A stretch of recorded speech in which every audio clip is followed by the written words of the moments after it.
Alright, so today I am talking about the newest Jurassic World movie, Jurassic World Dominion. Um, right off the bat, I just want to say that I didn't really watch any of the original Jurassic Park movies, so I wasn't really going into this movie with high expectations. And the only other Jurassic movie I watched was the original Jurassic World in 2015, so yep, just to get that out of the way. So starting off with the good things, the dinosaurs were different from the last movie, and the last movie being Jurassic World, because I didn't see Jurassic World Fallen Kingdom, so didn't really care about it. The reviews look kind of crappy, so I didn't bother watching it. And I just there were probably like 30 different species of dinosaurs in this movie, and they all look very cool. Especially this one dinosaur that was like he was like walking on ice and then eventually went under the ice into the water. And I thought that dinosaur looked the coolest out of all the dinosaurs. It just looks so amazing.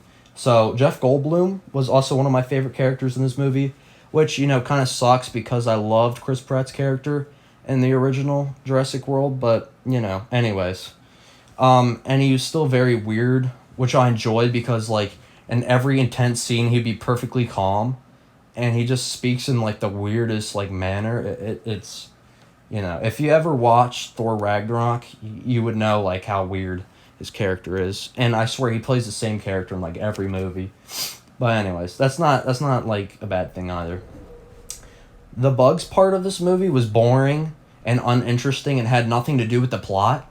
So these bugs were like destroying crops and stuff, and the whole plot is to like I don't know if it was to exterminate them. I think it was to control them, but it had nothing to do with like dinosaurs. Like, why are we naming this movie Jurassic World when the whole entire plot is about controlling giant bugs? Like, I don't get it. Anyways, first hour of the movie was a snooze fest.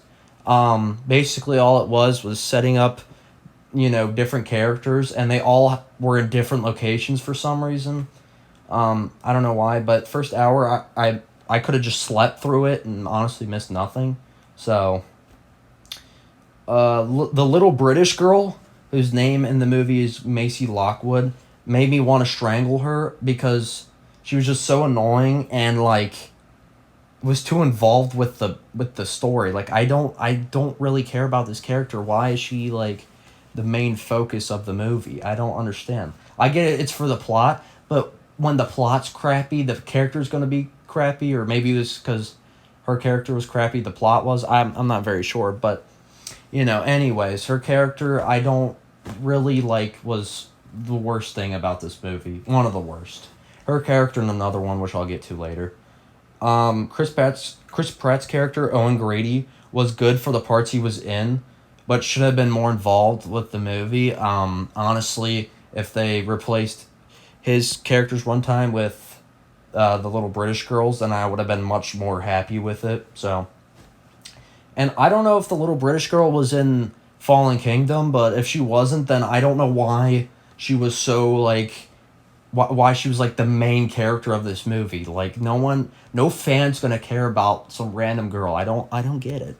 I'm not even a fan, and I don't care about her, so I really don't get why she was in it so much. But anyways, Bryce Dallas's Bryce Dallas Howard's character, which is the redhead,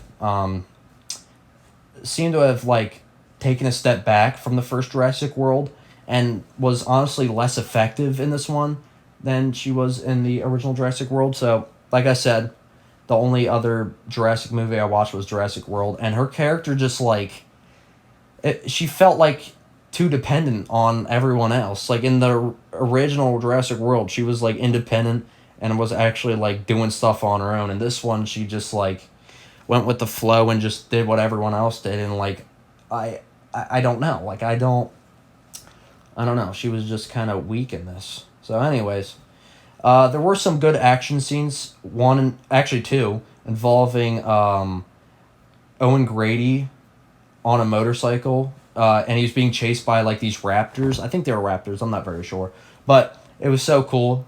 Him dodging all the raptors through like this town or city. Yeah, it was a town. Yeah, So that, and also the ending with there were like two dinosaurs against this one giant dinosaur, which honestly I thought was much better than the original Jurassic World, which was the Indominus Rex. Yeah, I'm pretty sure. Yeah, it was the Indominus Rex was fighting all these like little raptors. I thought this movie had a much better like final dinosaur fight than the original Jurassic World, which was like the only thing this movie did better than that movie. So, you know, anyways, Dr. Lewis he was like the human boss of the movie, even though there really was no villain of this movie except for him, and he was very weak, and I don't know, it just like he wasn't very compelling as a villain. His acting was also very horrible, especially towards the end. His acting was like, I don't know, it seemed like he was like, this is his first movie ever acting in, which I remember him being in the original Amazing Spider-Man. He was actually Peter Parker's dad. That's like the only other thing I can remember him from. But yeah, he was just like, him and the little British girl were just horrible, and honestly made the movie like really bad. Like I said, there was no villain for this movie. The final like boss dinosaur was like not as intimidating, or like didn't seem as scary as the Indominus Rex. Yeah, so the final dinosaur, I don't really know what type of dinosaur it is. I'm not, an expert on dinosaurs, so, but it just seemed like very like weak. I just want to like, I keep saying the word weak, but honestly that's how I can describe this movie. I didn't watch the first Jurassic Parks, like I said, so all the legacy characters didn't really matter to me, except for Jeff Goldblum, because I remember him from other movies, and I actually like him as a character. So the first legacy characters didn't really affect me in any way.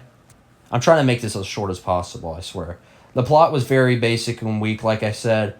The plot had to deal with getting the British girl's DNA and Blue's baby DNA, which, if you don't remember, Blue is the raptor that has Blue on it from the original Jurassic World, which honestly I wish that Blue was more involved in this movie, or as much as involved in this movie as the original one, because I just wanted to see more of Owen Grady and Blue like having a bond and remembering their time in the Jurassic World island. But they didn't do that. So, well, that's not true. They did the last, for like 1 minute in the last like couple minutes of the movie, but it was very So that's just how I have to describe this movie.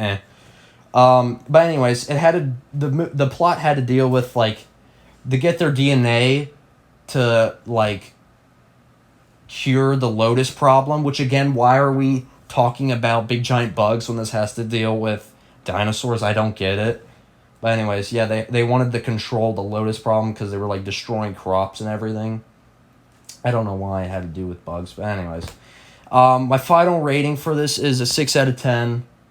I wanted to give it a 7, but honestly I thought that was too high. Yeah. So thank you for listening, and please like and subscribe, and goodbye.